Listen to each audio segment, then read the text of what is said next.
Hello everybody, my name is Nicholas and I'm here to tell you that you shouldn't modify any of your video game consoles or pirate any video games. What's up, fucker?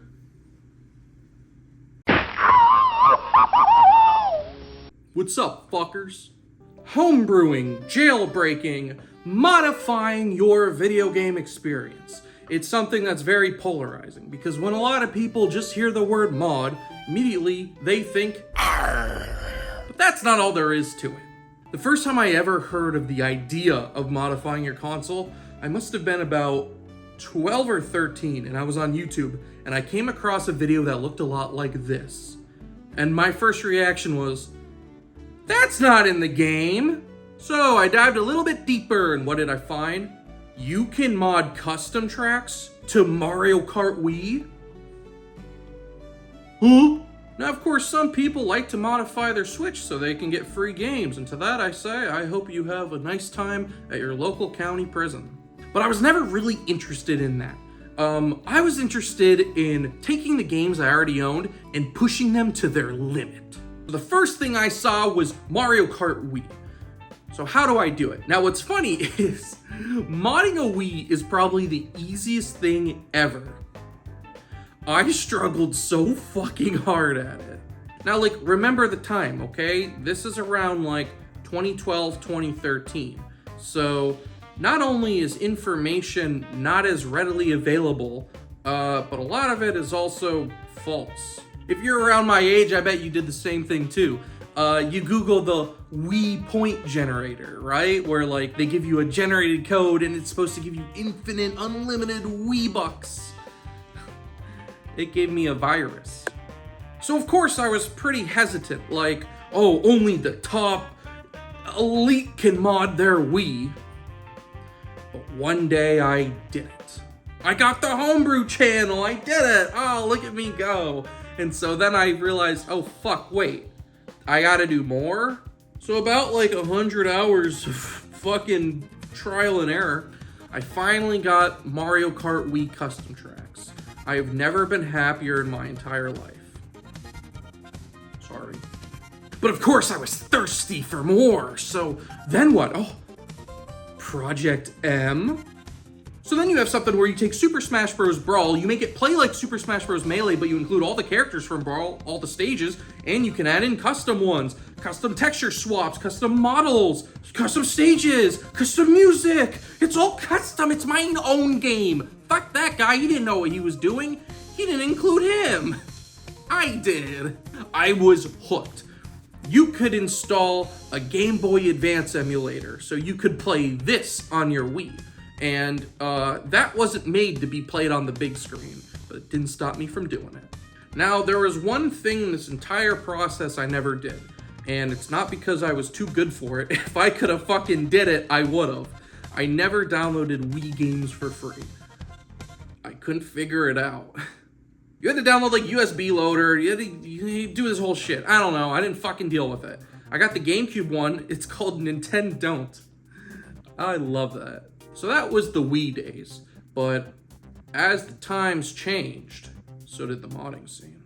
The Wii U and the 3DS, there's a lot of potential with that. I mean, with the Wii U, of course you had a new Smash Brothers, you had Mario Kart, but there were also a lot of other things you could do. Now granted, yeah, there were more things that you could mod with Wii games, I saw some custom new Super Mario Bros. Wii packs. I mean, the most famous one, of course, is newer Super Mario Bros. Wii, which I once recorded a Let's Play of it, and the main guy followed me. So that's my one claim to fame as a YouTuber. Go me. But look at this, look at that, and look at these. Don't look at that one too hard, because who really cares? But there's a lot of potential. When I downloaded my Naked Zero Suit Samus mod for Super Smash Bros. Wii, it had more polygons than the original Lara Croft. So you bet your ass I wanted to mod Smash Wii U. This is the story of how I modded Smash 3DS. Now, when I modded the Wii, I already had the Wii U. So I didn't really care what happened to the Wii. Much like how when I modded my 3DS, I had another 3DS. I never wanted to mod something that I had my Nintendo account linked to because I was scared. I mean, it's a lot well known now that if you mod your Nintendo Switch or Switch 2 and Nintendo catches you, bam! Say hi to Jesus for me, or Satan. If you're modding your Switch 2, it's definitely Satan. So I was scared. Back then, you just didn't even know what caused it. I would have anticipated just the slightest ejection of my SD card would cause the entire system to blow up in my face. But eventually, I straightened up my tie and hooked up my big boy pants, and I modded my 3DS, and it was fine. You see, the 3DS was kind of lame with mods, because a lot of it was just, you can download games for free, fuck paying. Like, don't get me wrong, it's great and all. Like, the main thing that I did was I downloaded a bunch of DS ROMs, and you could put them right on your 3DS home screen. That was cool. You could also just download 3DS games and put that on your home screen. That was also cool. There wasn't too many games you could mod, which was kind of disappointing. Like, I really wanted to play like a Pokemon randomizer. Those existed, but they weren't as extreme as I was hoping they would be. Of course, Mario Kart 7 had a big modding scene, so did Smash 3DS. But that was kind of it. You saw maybe a couple level packs for New Super Mario Bros. 2 and pretty much nothing for Mario 3D Land. Because all the modders at the time, they weren't interested in your little baby handheld system. They wanted the failed Nintendo console. Yeah, that's the gold mine. So I knew if I really wanted the true modders experience, I had to mod my Wii U. Rest in peace, Etika, that's how I did it. He uploaded a tutorial when Smash Wii U came out about how to hack it so you can get like the custom characters and whatnot.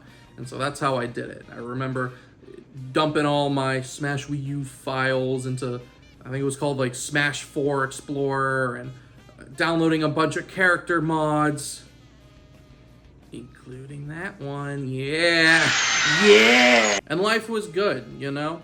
I wasn't necessarily stoked on pirating as many games as possible, probably because I already fucking owned all of them.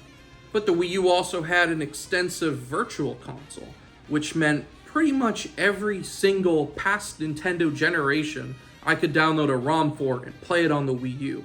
Any DS game, GBA, GameCube even. So I essentially had the console that could play everything. The holy fucking grail. I don't think I touched it in months. Now you see, that's kind of where the story ends. Or rather, that's where the story would have ended if it weren't for my bravery. I have a Switch 2 now, so obviously I transferred all the files from my Switch to the Switch 2. Now I just have a fucking brick, apparently. What do I do with it? I don't know. I'll just fucking hack it. That should be fun. So there were a couple things stopping me originally from hacking the Switch. Number one, of course, is I didn't want to get the dreaded ban hammer. But number two was the fact that you couldn't just do it. You had to do an extra step, which I don't know why this was taboo. You have to buy this tiny little thing that you insert on the right side of your Switch where the Joy-Con's supposed to go. Hell, you could make the fucking thing out of like a gum wrapper.